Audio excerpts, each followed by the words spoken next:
Chapter 9, Daughter of the Deep, by Rick Riordan. They literally erupt from the sea. I have time to yell, "Incoming!" before scuba divers rocket to the surface on our starboard side, all on kickboard-size DPVs. Divers propulsion vehicles, moving at 12 knots or more, faster than any I've ever seen.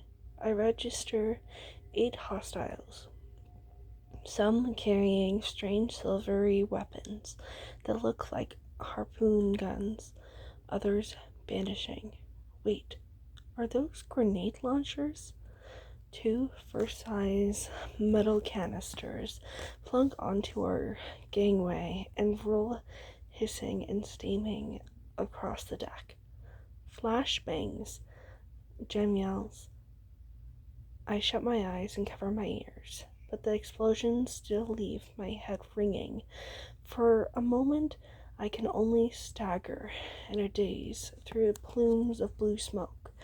By the time my crewmates and I have recovered from our confusion, our enemies have fastened grappling hooks to the starboard rail, discarded their DPVs and oxygen tanks, and begun climbing over the gunwale like they've been practicing their assault for months.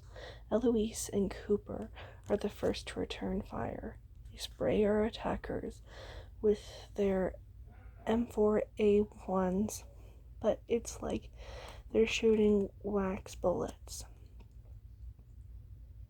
The rounds have smoking white impact points against our enemies' wetsuits, making them flinch but causing no visible damage.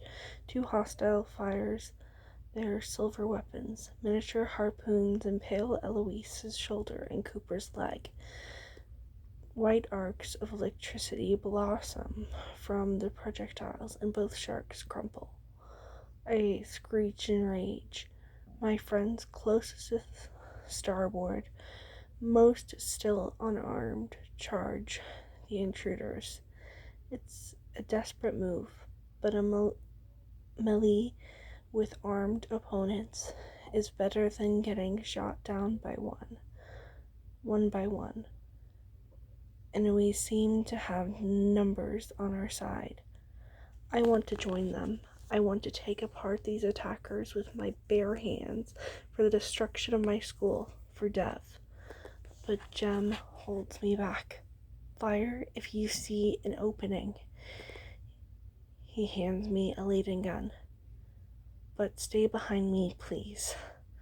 I bristle at his demeaning orders, but obey as he yells to his remaining housemates, Drew, Kaya. He tosses them each a gun from his gold-level case, like he's Lolita Santa Claus. Point and shoot. Perfect instructions for a shark. 2 more attackers are just climbing over the rail. Jem makes them pay for their late arrival by shooting both of them center mass. They topple backward, flickering like defective Christmas lights until they hit the water. Maybe their wetsuits will keep them afloat. Maybe they'll come to before they drown. At the moment, that's not my biggest concern. Drew Cardens shoots another intruder. Unfortunately, the electricity also arcs to Nelhina, who had been in the process of pummeling said intruder with a socket wrench. Both of them go down. 5 enemies left, scuffling with about 10 of our crew, who happened to be on deck at the time. Why would they attack us with so few? And where is Dr. Hewitt? He hasn't yet followed us out from the bridge, just as I was starting to believe he might not be a traitor. My first pendulum swings back toward extreme doubt. I can't tell much about our attackers. Dive masks and full hoods obscure their faces.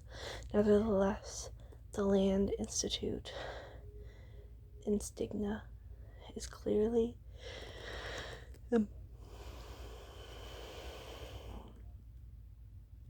emblazoned on the breast of each wetsuit, an old-fashioned harpoon in silver, its rope making a circle around the letter L-I. Our attackers must be upperclassmen. They look taller and older than us, but not like adults. Land Institute surely has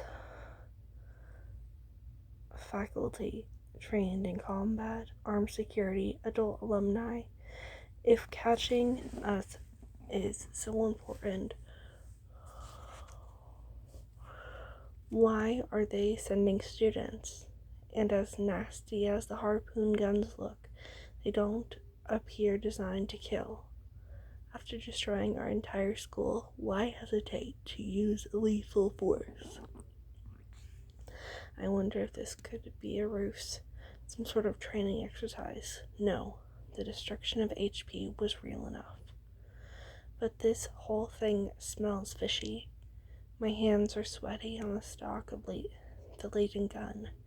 I can't get a clear shot. After what happened to Nelena, I'm not going to fire randomly into the crowd with a weapon I don't fully understand. One attacker shoots Meadow Neiman point blank with the mini harpoon-laden pistol. She falls, electric sparks popping around her. Esther gets revenge by body slamming the guy. Esther is an excellent defensive lineman, and the attacker goes down flailing. Top joins the party, clamping his jaw around the guy's throat, which is absolutely a form of emotional support, if not for the strange bulletproof fabric of the dive hood. The guy would be top sludge, as it is. He crab walks backward, screaming and trying to shake off the furiously 20-pound fluff demon attached to his windpipe. This is too easy, I mutter to myself, though I doubt my unconscious classmates would agree. 6 are now out of commission, some bleeding from a nasty harpoon barbs. Still, I feel like I'm missing something. Perhaps Land Institute wasn't expecting opposition. After destroying our school, maybe they thought they'd find a bunch of terrified freshmen who would plead for their lives. The four remaining attackers are holding their own, kicking, jabbing, using their greater size and strength. But it's only a matter of time before we overwhelm them. Jem, Drew, and Kaya keep their guns trained on the chaos, though I can tell from their postures, even they are starting to relax. They think we've almost won. L.I. planned this assault carefully. Their movements were synchronized. They made it as flashy as an entrance as they could on our starboard side. Why would they botch it unless... Jem, I called. He doesn't seem to hear me. Between the gunfire, the ship's engine, and the residual ringing from the flashbangs, I'm not surprised. It's enough noise to cover up almost anything. All three sharks have eyes forward, keeping me behind them and facing the obvious threat. Think like a dolphin, I told myself. Sponginate, not frontal assault. 1,000 tiny crabs scuttled down my back. It's a faint gem, I yell again. I start to turn to check the port side of the boat. But I'm too slow. Maybe I'm still in shock from grief, or maybe I'm dazed from the grenades. I've only made it 90 degrees when someone behind me locks his forearm across my throat. I feel a sharp pain, like a wasp sting in the side of my neck. Terror washes through my veins along with whatever they've injected me with. The laden gun slips from my numb fingers. I've been trained in a dozen ways to get out of a chokehold, but my knees turn to putty. My arms hang uselessly on my side. I can't feel anything except the panic building in my chest. Off the port side of Verona, I can now see the pontoon my captor come in on. Another ally commando man, the outboard motor. The sharks are shouting now. At least I got their attention. Drew and Jem flank my captor, their guns raised. Kaya reaches the port rail first, noticing the pontoon, and immediately shoots at the guy on board. He hits the motor instead. The guy fires back and Kaya collapses in the shimmering Tesla cage. Hold your fire, my captor roars, or Anna Deckard dies. He twists in the back in the rail, and I'm between him and the sharks. He knows my name, of course. I was the target all along. I don't understand the motive, but the whole attack has been about capturing me. Jem and Drew keep their Linden guns trained on us.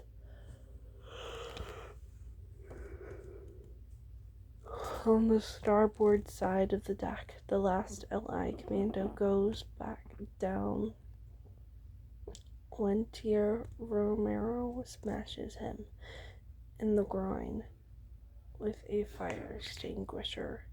I lock eyes with Gemini Taiwan. I try to say just shoot us both, but my voice won't work. I wouldn't, my captor warns Jem. Maybe you didn't notice the needle I got in your friend's neck. Nasty what you can make from sea snake venom. She'll survive unless you freshmen get stupid with those Laden guns. Shock me, you shock her. That really wouldn't be good for her nervous system right now. Slowly, Jem gets down his Laden gun. Then, just as slowly, he draws his twin Sig Saucer. How about I shoot you in the mouth instead, he suggests, calm and polite, as if he's offering a guest a moist towelette. Unless your face is bulletproof too. Jem is an excellent marksman, but that doesn't decrease my level of panic. My captor's face happens to be right next to mine. I don't care how good of a shot you are, Taiwan, my captor snarls. He knows Jem too.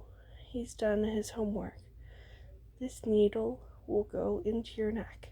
The second dose of a sea snake venom, definitely fatal.